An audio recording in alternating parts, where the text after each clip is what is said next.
is on a mission to help committed followers of Christ build confidence in their kingdom identity and start gospel conversations. The No Turning Back community recognizes that Christianity is not something you do, it's someone you're becoming. We know that there is more to this life of freedom and fulfillment that Jesus promised than just checking off boxes. There has to be more. So we read our Bibles. We study the Word alone and together so that we can live lives that we deeply believe would mimic Jesus' life if he were here on earth right now. But above all else, we know this. Being a follower of Christ is not just for today. It's not just for tomorrow. It's for the rest of our lives. We know for followers of Christ, there is no turning back. Well, good morning, followers of Christ, and welcome to the 30th No Turning Back live Bible study. We made it all the way to 30. My name's Aaron, and I want to welcome those who are watching live and those who are going to watch the recording of this later. I hope you find that this content is valuable to you and to your walk with Jesus. John Gossett is here with us one more time today. And before we get into it, I want to ask you to share this live stream to your story or on your timeline. We're going to be digging into some deep stuff in the Word today. And I've got a special offered as a thank you to the people of First Baptist Church, Jonathan's church. And so if this is a blessing to you in any way, that means it can be to someone else too. So I encourage you, click that share button. And send that to your timeline or to your story. If you don't like clogging up your timeline, I get that. So, okay, so here's what we're going to do. I promised First Baptist Church that I was going to do something special for you guys today. So I hope there's a couple of you watching. I hope a couple more hop on later. It looks like a few of you are. So here's what we're going to do. I'm going to demo a couple of things that No Turning Back sells. I'm going to talk about No Turning Back for a minute, and then I'll tell you what the special gift is. So, if you've been following for the last couple of days, you've heard me say most of the time in the intro that No Turning Back is on a mission to use premium apparel and spiritual content to help committed followers of Christ build confidence in their kingdom identity and start gospel conversations. And that's the goal of everything we do. And I'm going to explain a little bit of the story behind that. So several years ago, I was at a job in Ohio. I was working as a computer technician, and I came into the workplace. Like I got the job. I came into the workplace super pumped to be a Christian, super pumped to live for Christ, to see people saved in the workplace. And I was like, everyone's going to know I'm a Christian. I mean, we're going to build a following. I see a couple of people hopping on. Thank you guys. I'm going to let you know what that special gift is here in just a second. So I was at this job and I wanted to be a Christian, but after a couple weeks, it just got hard. Like that was the worst work environment I'd ever been in before. And I started, wanting to get in on the jokes or the laziness at work or just whatever the unchristian thing was. I started wanting to do that to fit in. Right. And I was almost like at the point of just backing down from being a Christian in the workplace. And I walked in one day, my shift overlapped with the next shift one day. And I walked in and there was a guy that I'd never seen before. I met him and his name was Josh Spurgeon. And I walk in and this dude is wearing a hat that says, "I love Jesus" on it. He's got a lanyard that says Jesus all over it. I don't remember if he had a shirt or not. But the point was like, this dude was a Christian and he wasn't afraid to show it. So I went up and talked to this guy, met him, and turns out he had gotten saved like in the last year. He had a YouTube channel now where he was sharing, like as he was learning from the Bible, because it was all new to him. As he was learning, he was sharing it. I mean, this guy was just on fire. And I realized that it was his apparel, it was his hat and his lanyard and his shirt that helped me to get my confidence in Christ back, because that's what started the conversation with him. And then from there on out, for the rest of the time I was there for about 2 years or so, I was able to have the confidence to be a Christian in that workplace. Everyone knew I was a Christian. People would come to me and talk about the Bible almost daily and ask for advice, ask questions and stuff. And it started because of him. If it hadn't been for one dude wearing a hat that said Jesus on it, it's quite possible that I would have just kind of faded into the background of that workplace. So that was one example of how apparel helped build confidence in my kingdom identity.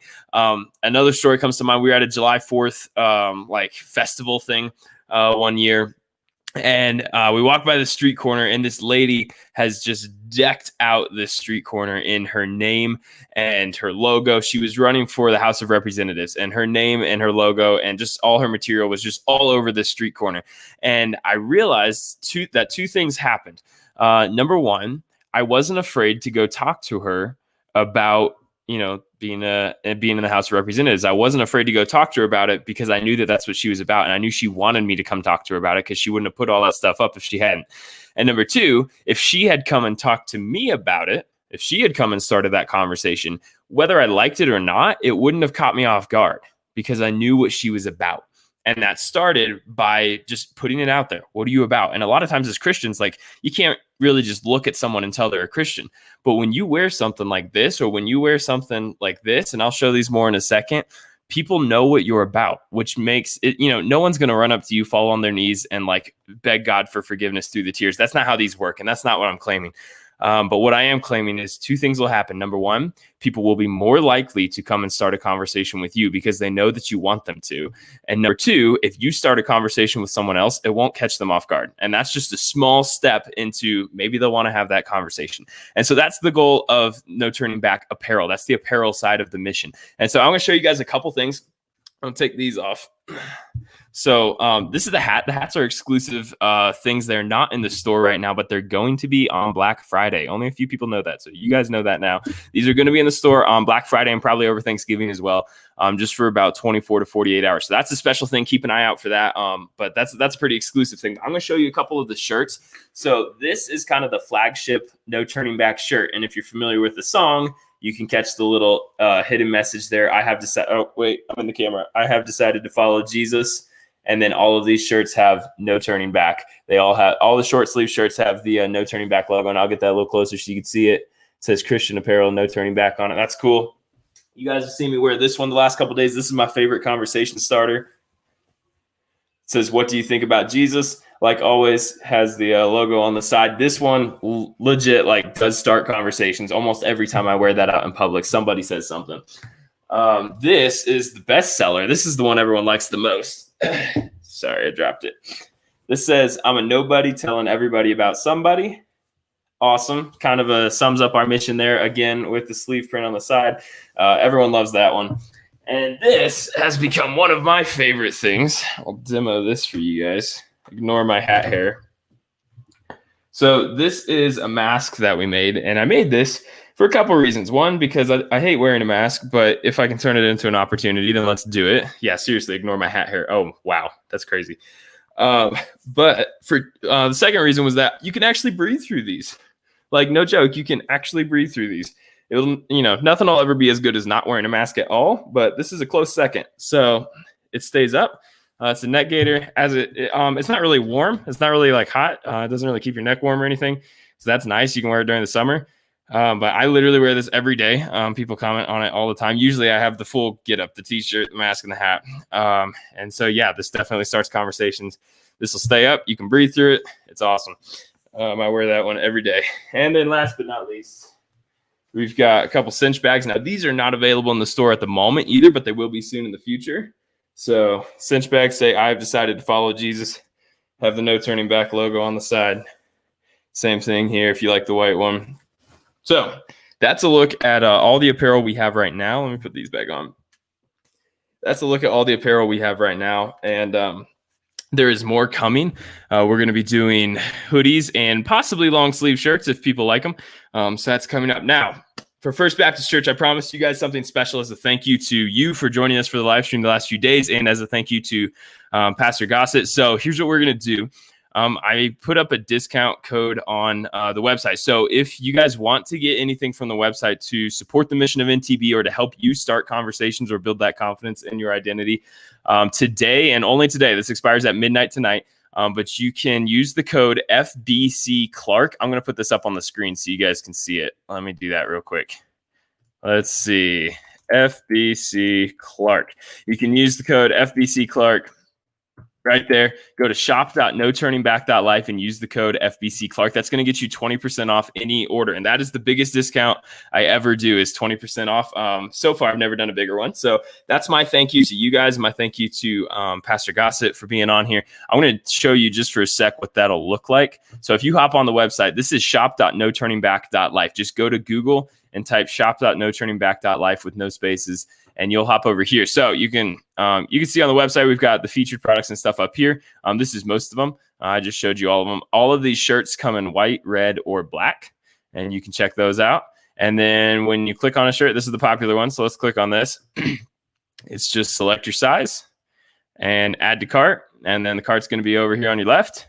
So you can click your cart, check out. And then when you go to check out, make sure you use that code right here, FBC Clark. Put it in there. That's going to get you 20% off. So that's my special thank you to you guys. I hope you take advantage of that. Help spread the gospel and then support the mission of NTB as well. So, okay, that's it about that. We're going to get Jonathan on here, and we are going to continue talking through the new covenant. So let's see. Let's bring him in. Hey, man, how's it going? Good. How are you? Fantastic. And I'm excited for today. Oh, what's up? My Jesus hat is in the mail, right? Yes. I'm just kidding. Soon. Black Friday. It's coming. My NTB shirt is in the mail. Yeah, so the shirt is in the mail. It's on the way. It said it's supposed to be here by Saturday, which Sweet. I don't know why, because it's in South Dakota. It's like 2 hours away from me right now, but it's really? Delivered Saturday. So. I've had some trouble with post offices lately, and so has my wife. I don't know if it's a COVID thing or what, but we've had trouble with post offices hanging on to stuff for too long lately. But yeah, it'll be there soon enough. Cool. So what are we talking about today? All right. Well, yesterday, I couple of things about yesterday. I don't know. Maybe I feel like I bit off more than like we could kind of digest in one sitting there. And also, I would just say that's probably more just a personal failure on my part, that sometimes things that just totally make sense to me and I'm looking at, and it's just like summing it up to make sense to everybody. So I'm not sure totally how yesterday went. I mean, hopefully we still learned some things. I think it went great. We did cover a lot of ground, but I think it went really well. Yeah. So I'm just gonna try to be a little shorter today. Okay. And I'm just gonna talk about one aspect of something that I see as different in the New Testament as compared to the Old Testament law, the motivations for it. And this might be a little bit controversial, but it's something, this is from a message that I preached to our church. And that's kind of on the idea of generosity and giving. And so the place that I want to go for this is 2 Corinthians chapter number 9. Verse number 6 says, "With this I say, he which soweth sparingly shall reap also." And again, this is 2 Corinthians 9, verse number 6. Okay. I know somebody said yesterday that, we were jumping around a lot. Well, that's okay.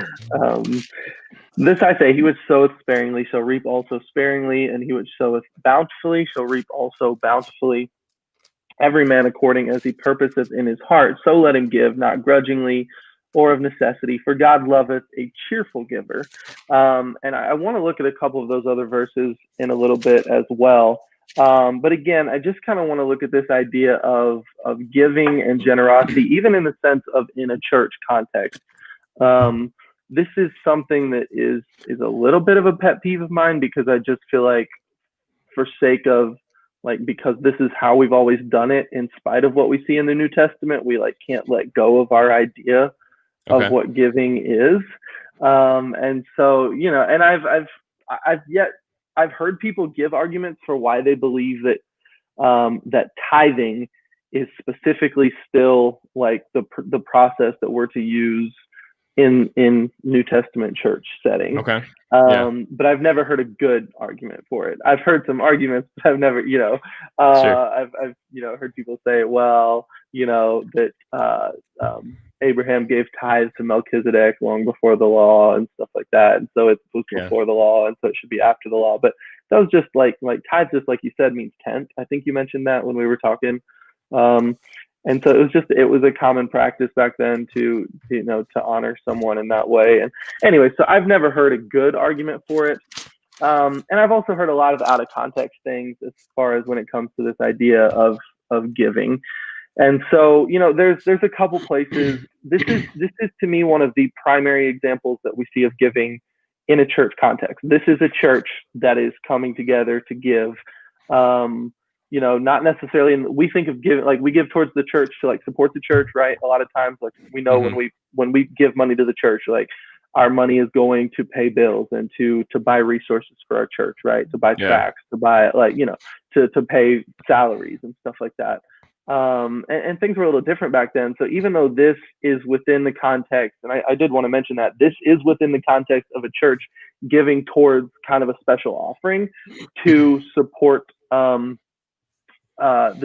saints at Jerusalem that were struggling. And so this is within that context, but it's like I said, it's one of the primary examples we see. Besides, we see in the book of Acts, you remember when they all came together, and it says that they just sold stuff and they provided for each other's needs. Like that's kind of a church giving context as well. Yeah. But I'm just kind of trying to establish that like this is, and we have 2 chapters here that establish a lot of things, chapter 8 and 9, about motivations for giving and even process for giving, and how our generosity should look different than the Old Testament. I mean, the Old Testament, it was a prescribed, exacted thing. Like, like it's you have to give this. It was exacted of you. It was like a debt almost. And I think we see in the New Testament a different motivation, and I'm gonna hopefully get to that quickly. And so, anyways, as we kind of take a look at this, these verses outline something that I think should help us see that really clearly. When it says, "Every man according as he purposeth in his heart, so let him give." 2 words here: not grudgingly, not of necessity. For God loveth a cheerful giver. And so, again, this to me should really stick out to us, because of necessity literally means of requirement. Like he's saying, don't give of requirement. Don't give because you feel like you have to. And don't give grudgingly. Don't like, if I don't want to give, fine, I gotta let go of my money. He literally says don't give that way, because God loves a cheerful giver. And he gives he gave an example of this in chapter 8. Again, we're in chapter 9, but in chapter 8 he talked about the Macedonians, and he says how that in great trial of affliction, in verse 2, that out of the abundance of their joy and their deep poverty, it abounded unto the riches of their liberality. Now I know that's some wording that's a little bit difficult for us in some ways, but basically in their affliction, in their poverty, they had this abundance of joy that overflowed into, in spite of that poverty, into a generosity, or the word liberality, I think we could kind of interchange with generosity. And so, if you're looking at another version, it might even say something like that. I'm not sure.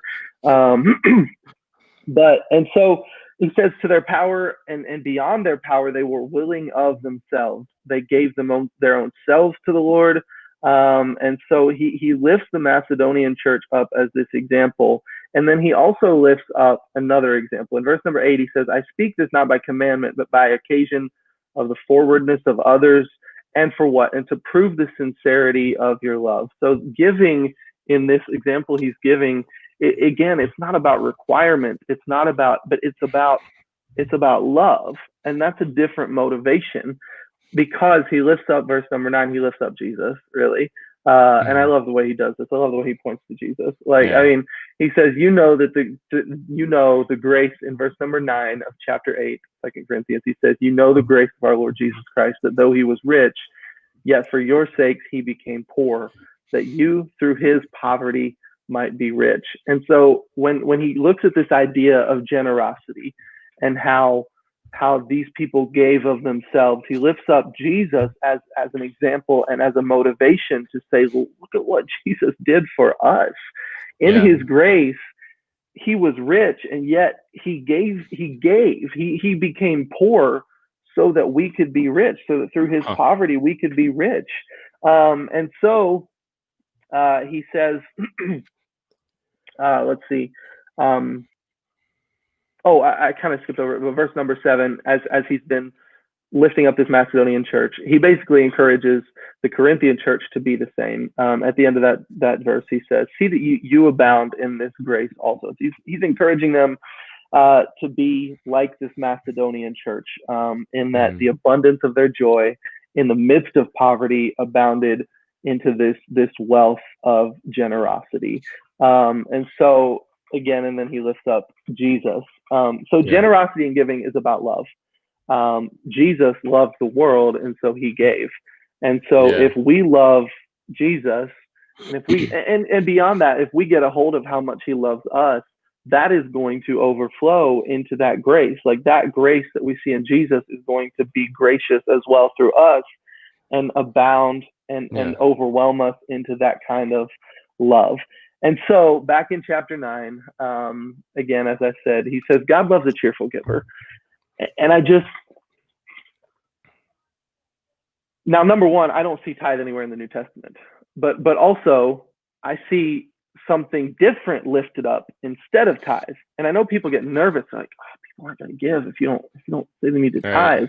I mean, so you're saying like Jesus' sacrifice and grace isn't enough to motivate somebody to give, but requiring a tithe of them is? I mean, sure, I guess if we've got a bunch of shallow Christians that don't love Jesus, then yeah. But if we encourage a culture where people love Jesus and we lift Jesus up as an example of grace and love, then we are going to be motivated to give even more than this requirement that was part of the Old Testament. And so, and this is kind of where I want to end. And thankfully, I'm getting to this quickly, I think.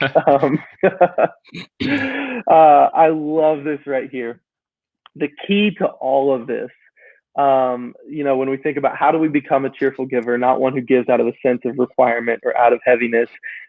Yes, it's Jesus, the example of Jesus, but what we see in the next verse is just so good. So don't miss this. I've got these words underlined in my Bible. It says, and God is able to make all grace abound towards you, that you, always having all sufficiency in all things, may abound to every good work.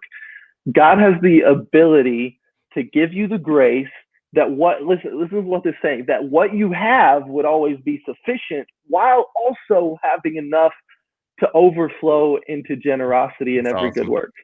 Like, I love that verse so much. I mean, it's hard for, like, we struggle believing it, but God says, my grace is sufficient, that you would not only have enough, that you would always be sufficient, but my grace is sufficient to let you overflow and abound in generosity and in giving.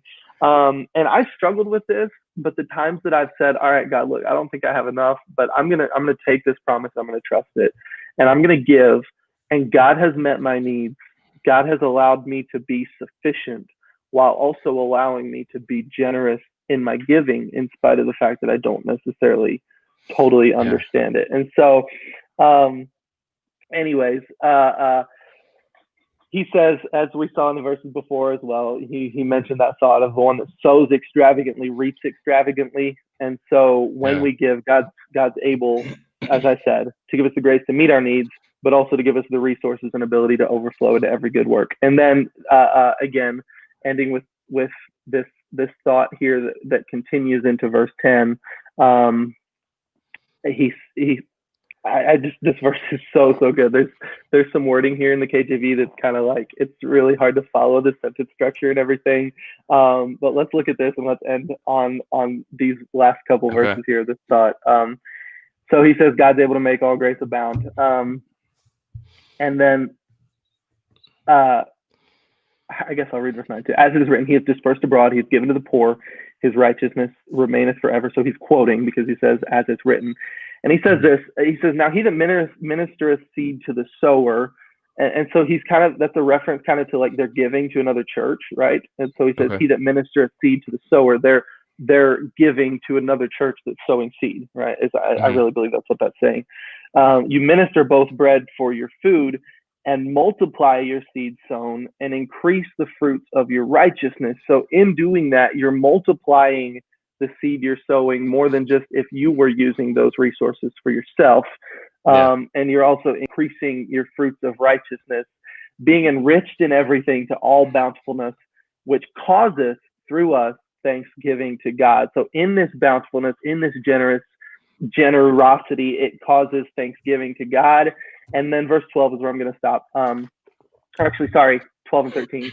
The administration of this service, so doing this doesn't just supply the wants of the saints, because they're giving to saints in Jerusalem. So it doesn't just supply them, but it's abundant also, because, as he said before, it brings thanksgiving to God, by many thanksgivings unto God. And this is, sorry, I thought it was verse 10. This is the verse I was talking about that, like I said, it's a little bit difficult in the KJV. Okay. So it says, whiles by the experiment of this ministration. And experiment, oh man, I'm trying to remember that word. Do you have the NKJV open? Yeah, let me get What's there. it say there? I had a different verse open. So what are we at? 2 Corinthians what? 9 verse 13. Okay. I was looking at a different passage on tithing real quick. All right, 9:13. 2 Corinthians 9:13. While through the proof of this ministry they glorify God for the obedience of your confession to the gospel of Christ and for your liberal sharing with them and all men. Okay. So I think that helps a little bit as well. But basically, I'm just going to focus on this one phrase. And, if you're reading that, a lot of other people are probably reading that in another version anyways. And so you can read that for yourself. I'm just going to focus on this one phrase. It says that by this ministration, basically, they glorify God for your professed subjection unto the gospel. So let me kind of sum up what that means. I'll sum it up with this statement. A grace-empowered generosity causes other people to glorify God because they see, like this Macedonian church, that in the midst of their poverty, they abounded into this riches of generosity. Yeah. A prescribed, exacted amount that is taken from you. And I've even heard it preached, like, if you don't give your tithe, God's going to scrape it out of you some other way. Like, God's going to take your pound of flesh or something. That's not God. I'm sorry, but that's like the worst thing I've ever heard preached. Anyways, sorry. I know there's under the Old Testament, yes, tithe was prescribed, but anyways, I'm digressing. Yeah, let me. Go ahead, finish. I'm done here. Like I said, a grace. This the way they were giving, it doesn't just supply the needs of the saints, he said, but it caused thanksgiving towards God, and it caused others to glorify God because of their loyalty to the gospel. And so we give in a different way, and that kind of grace empowered, because Jesus gives us grace to be able to do it. When it's exacted of you, it doesn't bring glory to God necessarily because it's just had to do it. Like you're just doing your duty.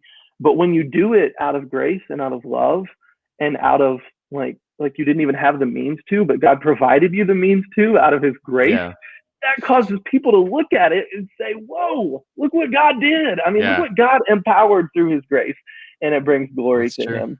And so God's telling us in these verses, when we don't give, we're the ones missing out because he's able to make all grace abound towards us, that having all sufficiency in everything, we could still abound in generosity. And so I'm going to end with that thought. Okay, cool. That made more sense, a little shorter. Yeah. So we're going to have a little bit of fun here in a second. I'm going to play devil's advocate and we're going to talk about it. But yeah, I want to say, I agree. I think with everything you said, the way that I've been able to, okay, well, I'm not going to pretend that this is something I stumbled upon earlier. This was when you said it literally at the beginning of the Bible study. When you read that verse, let every man give as he has purposed in his heart. So let him give, right? It hit me that even though I don't agree with the methodology, I don't agree that it's a commandment of God to us. Some people have purposed in their heart to give 10%. And and so that to me is my way of like coming to peace with the fact that some people like I've always had a problem when somebody, like, it's one thing to believe something, like you're absolutely able to believe whatever you want. Okay. I don't, like we know what we believe. Everyone thinks what they believe is right. That's just how the world is. That's how people are. It's another level to teach people that what you believe is right. That's another level of responsibility there. And then it's a way higher level to teach people that God said this and that God commanded this. That's a whole nother thing. And so, but as far as like the personal belief level goes, if you've purposed in your heart to give 10%, more power to you. A lot of people that talk about, like a lot of people that talk about this, it's not like, oh, we don't want to give money to God. Like we're over here not giving anything. I mean, for what it's worth, like in the context of this conversation, like I don't tithe, like I don't call it tithe, but we give more than 10%, right? And we give that, either through the church or through the homeless people, like, so that's like there's value in giving. And if you want to call it tithing, if you want to call that first 10% tithing, more power to you. Like that's fine. For me, it's a mindset. And like you said, that mindset of grace empowered giving rather than it being exacted of you. So like growing up, I kind of always had this mindset that like the first 10% is already God's. I'm not really doing a good thing by doing that. I'm just doing what's required of me. But then after that, like I can feel good for giving above 10%, or I can feel like I'm actually like doing something out of love or out of grace if I'm above that 10%, but not below it. Whereas I think like based on the evidence we just read and everything, that it's actually all of it is given out of grace. All of it's given out of love for Christ. And that's the motivation for it. And that often leads people to do things like you see in Acts, like giving absolutely everything. Everything is way more than 10%. The Israelites gave their 10%, but Christians in the New Testament who were motivated by grace and love, they gave everything in some cases. And in many other cases gave out of their poverty, like you said. So it's just, it's a different motivation. It's a different mindset, but you know, it's not a hill I would die on. But it is because it's, and I don't think you would either. I'm not saying that. But it's just something to think about. For me, that was the first like thread that I pulled that kind of unwound a lot of the things that I had heard growing up. No, you're good. It was when I looked up tithe in the New Testament and realized there's no commands, no examples, no indications of any Christian who ever tithe. But we do see like a serious blessing for giving on the people who gave out of their poverty, some out of their abundance. And so I said I was going to, go ahead. The thing is, I kind of said this, but the thing is, basically, if the point of it is like, he says, don't give grudgingly or of necessity. Like if you are holding on to it thinking, you know, I don't want to give, I'm not going to, you know, it's not, that's the difference. I don't believe you're sinning to not give that. But here's what that passage says. When you don't, you're the one missing out because you're missing out on God's grace showing you something amazing. So hold on to it if you're going to give grudgingly or of necessity.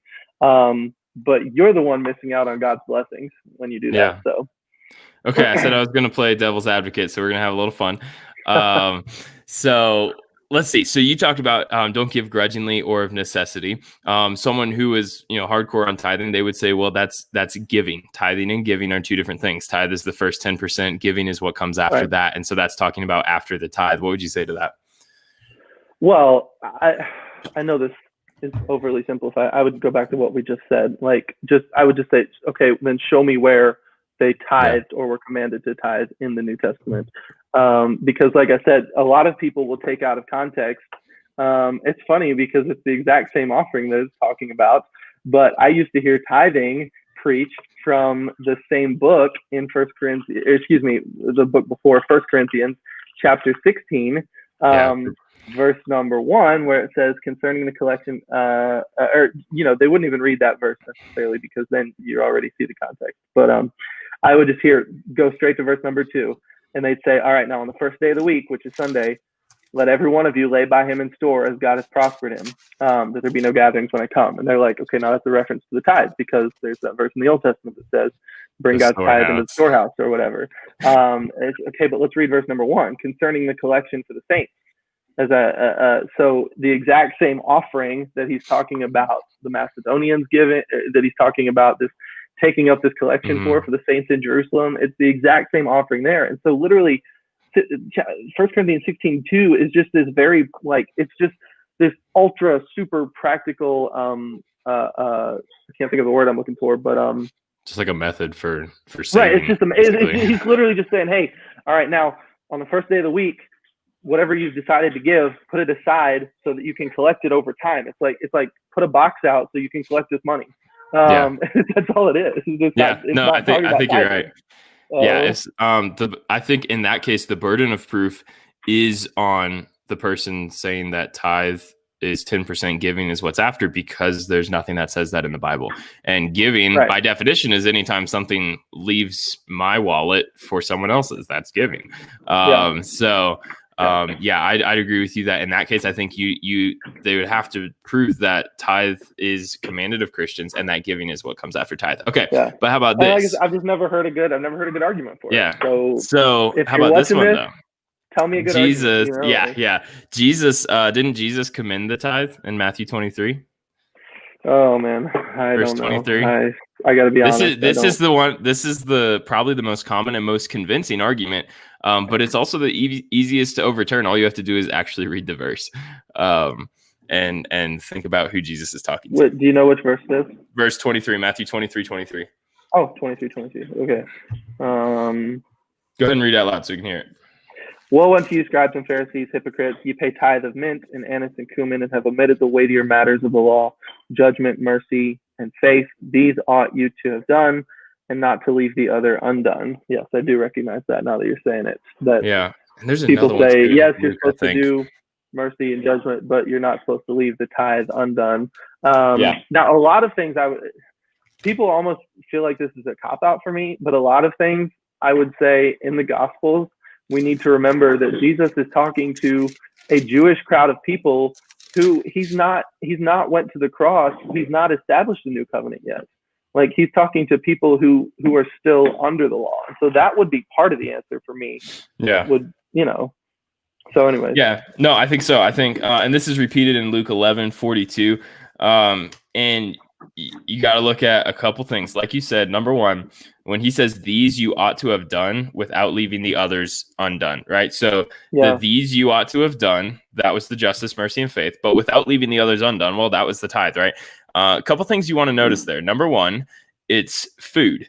And I remember hearing as a kid, like, wow, they were so righteous that they tithed on their food. Like, they tithed on their mint and their cumin. Like, wow, that's spices. Read the Old Testament law. The tithe was food, and they had money. Yeah. Now, granted, back like when the law was given, it was they did have money, but it was much more of an agricultural society. Trade was often, exacted by means of crops and food and stuff. But I mean, this is Jesus' day. They have money. They have shekels. There's all kinds of money all throughout the gospel, but they're still tithing food because that's what the law was. And then, like you said, if you can only, whenever you're reading the Bible, anytime you're ever reading the Bible, if you can only ask one question, probably the most important one is who is this person talking to? Because that's going to give you the context. And in this case, Jesus is talking to Hebrews. Hebrews were commanded to tithe. So yes, of course it was good for them to tithe. So Jesus didn't commend the tithe. He commended the Pharisees for tithing because they were commanded to. And just like, if you commanded your kids to go take out the trash and they did it, well, good for them. Like, they did it. That doesn't mean every other kid in the world should take out the trash. And I think that same holds true for verses like in Malachi, the tithe is the Lord's, or wherein have you robbed me in the tithes and the offerings. You got to keep in mind, who is he talking to? If you command your kids to do something and they do it, like if I command, I don't have kids, but if I commanded my kids to give me 10% of their money, which I wouldn't do, but if I did and they didn't do it, then I could say, that was mine. Like, I commanded that was mine. But that doesn't mean every other kid in the world also owes me 10%. It's the people I'm talking to is important in the context. So and this all goes along with like the theme that we decided on for these 3 days, because it's under the Old Testament law that this tithe was prescribed. And when Paul said, I think it applies when Paul says you're no longer under the law, that goes to all the aspects of the law. And there were new ways, there were new motivations, there were even new methods of how we go about these things that include even giving, I think. No, I agree. I think if you tithe, I think that's a good thing. I think that's a great thing. Personally, I think you're actually giving. I wouldn't call it tithing because I don't see that anywhere in the New Testament. I don't see that for Christians, but I still think it's a good thing that you're doing. And I think God's going to bless you for it because he promised to bless you for giving. So it's just something, it's one of those things, like, there's nothing against people that think that they're supposed to tithe. It's good, in fact, because I think if you don't have a goal to work towards, like, you're not going to hit it. And so I think having 10% as a goal is awesome. And I think it's a good thing to tithe. I think it's a better thing to give with the mindset of doing it for the love of Christ and doing it out of the love and grace and sacrifice that we've received. And then side note too, in the New Testament, you see Christians giving to three groups of people: the pastor, And I went through this little phase once where I thought pastors weren't like shouldn't be paid, and I was like, "This is they're just using the gospel for money and all this." And well, I read, and Paul was like, Paul very distinctly said, "Those who live by the gospel should also eat by the gospel," and that you're essentially the ministry that you work should be providing for you so that you can keep doing it. So, pastors. Other Christians that were in need, you see that a lot in Acts, people giving all they had, people selling land, selling houses, and giving to other Christians who had need. And 3 is poor people. And so you see a lot of Jesus talking about that in Matthew 25 in the Gospels. And then after the fact, you see Christians giving to poor people as well. So if you're wondering, how should I be giving? Well, there's 3 options. It doesn't all, I'm probably going to get in trouble for this. It doesn't all have to go through the church. I think you should give your church money. Like, sure, they got to keep the lights on. Like, you should provide for your pastor. That's one of the things they did. And those who live by the gospel should eat by the gospel.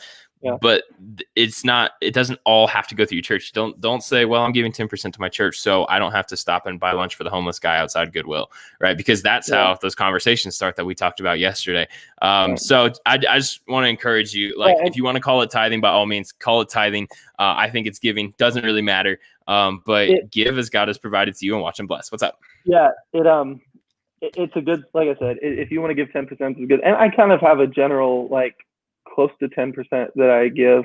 Maybe I don't know if it's a little over or under. I just kind of, but I estimate now because, I want to give regularly, but I don't in that prescribed method. And so the thing is, if you're going to give a tithe, we want to do 10%, great. That's because I think we should give regularly and often and generously, but don't let it become what so often happened. And we see this in the Pharisees, right? The law, in living in that way, it led them to a self-righteousness. And that's the thing that can happen so easily when we try to live that way in spite of a different New Testament motivation. I know so many people that, like, their tithing is a point of self-righteousness. Like, I am so good and I deserve God's blessings because, and I'm better than other people because, boy, I give my tithe regularly and they don't, and so nothing should lead us to self-righteousness. It should all lead us to humility, to Jesus, and that's the difference in a grace-motivated giving. So yeah, I agree. And in Ephesians, you see that verse we quote in the when sharing the gospel all the time, that it's not of works, lest any man should boast. I think pretty much any time, and it's not to say that these are all bad things. It's to say that there might be better things. That anytime we try to quantify our Christianity or quantify our relationship with God or quantify our status with God, it is very easy. It doesn't always, but it's very easy for that to lead to self-righteousness. And by quantify, I mean, like, I checked this box, right? I went to church all 3 times this week. I sat close to the front. I sang in the choir. I said amen. I paid my tithe. I did. And you guys hear me say this all the time. If any of you from First Baptist Clark are, like, listening to this for the first time, you'll hear me say this a lot. God doesn't want you to act like something you're not. He wants you to be something that you couldn't be without him. And the Old Testament was about do. It was actions and beliefs, right? Almost every action is motivated by a belief of some kind. The Old Testament focused on actions. That was a lot. Do this and you're fine. Whether you want to or not, do it and you're fine. God won't curse you, right? But now it's switched. It's the belief that matters. And our actions, we have freedom in our actions as they are motivated from those beliefs. So and the it's do not was meant to show us that we couldn't. Yeah, exactly. Okay, cool. Well, I think that's a good place to stop. I think we've covered a lot of ground, and I think we've covered that topic about as much as we can. So, yeah. Okay. Around here, so you should get me off. Okay. Well, dude, I appreciate it. I appreciate you being on here. It's been a long time since we talked. I just kind of reached out to Jonathan this week and last week, I guess, and asked him if he could do this. So I appreciate you being on here. I think we've covered a lot of ground, and I hope there's some stuff that was beneficial to your church and to my viewers as well. One more time for Jonathan's church, I want to let you know his shirt is in the mail on the way, but you guys can head over to shop.noturningback.life, and I'll show you where this is. If you missed it at the beginning. What's up? I meant to ask you. Do you have any new designs in the works? I know you've mentioned hoodies and stuff, but do you have any new designs? So we will probably be coming out with some new designs around springtime. So there are not, although I mean the hoodie is actually a new design. Here, tell you what, I'll give you guys a sneak peek. Let's see. So it's a different design. It still says I've decided to follow Jesus, but the sleeve design is different. And right now I wanted to get like a classic like line out first before I start making more designs. So right now we're sticking to the 3, but we're going to do it in hoodies and possibly long sleeve shirts as well. But when there are new designs coming, the NTB Insiders will be the first ones to know about it. So if you're watching this video, in the description of it, there's a link to join the NTB Insiders Facebook group. And that is the place where I let people know what's happening before it happens. And that's also a community that we're building to help give Christians a safe place to share their experiences, share their successes, their gospel conversations that they've started, that they've had, and just to build each other up, really. And to work through difficult questions like what we talked about today. So you can go to the shop, click on something, add it to your cart like we did earlier, click add to cart. And then you can head over to your cart, click checkout. Make sure you use the code FBC Clark. That's your guys' gift from me. That's 20% off. That is only valid until midnight tonight. So make sure you check that out today. It's not going to last all week, just till tonight. So if you have any questions, you can always shoot me a message at noturningback.life.